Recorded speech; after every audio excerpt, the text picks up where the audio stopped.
Israeli airstrikes are still being reported across Beirut, and the Lebanese Health Ministry says at least 6 people have been killed and 7 injured in an Israeli attack on a health center in the central suburb of Beirut. Now, you must remember it is a war crime to target health workers. But the Gulf Cooperation Council, meanwhile, has reiterated its support for Lebanon and also called for the implementation of a 2006 UN resolution that calls for Lebanese troops and UN peacekeepers to be the only armed forces south of Lebanon's Litani River.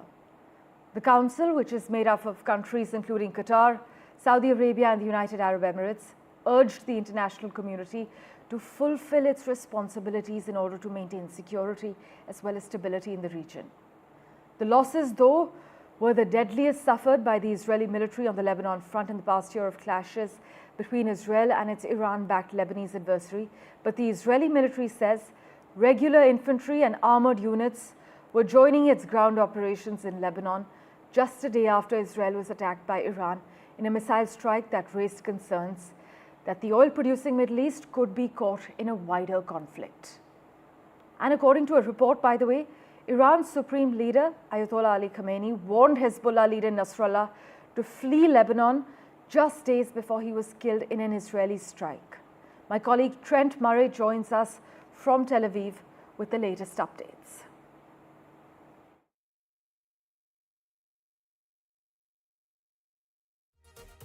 Well, we are hearing Israeli Prime Minister Benjamin Netanyahu has been meeting with cabinet ministers as well as senior military and intelligence officials, charting a course on how to respond to the Iranian ballistic missile attack. Now, the IDF has confirmed that 181 of those missiles were fired at the state of Israel. Most of them were largely intercepted by the air defense system, as well as 2 US warships which are currently parked off the coast. But we have had an admission from the IDF that some of those missiles did manage to make it through and hit several Air Force bases. Now, they are insisting that no aircraft were damaged or military facilities, but they are saying that some office buildings and maintenance facilities did take a hit. Now, we know that there are several options being discussed reportedly by the Israelis. Media here is suggesting that all options are on the table, but one that is being closely looked at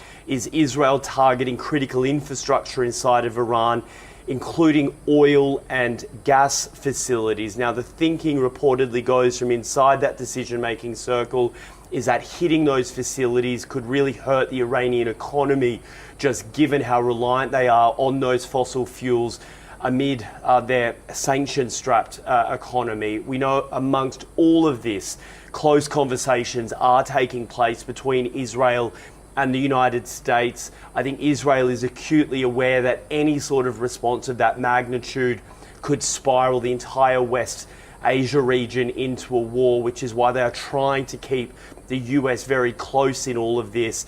But we have to remember that Iran has said that any sort of response from Israel will garner yet another retaliation larger than the one that they saw earlier in the week.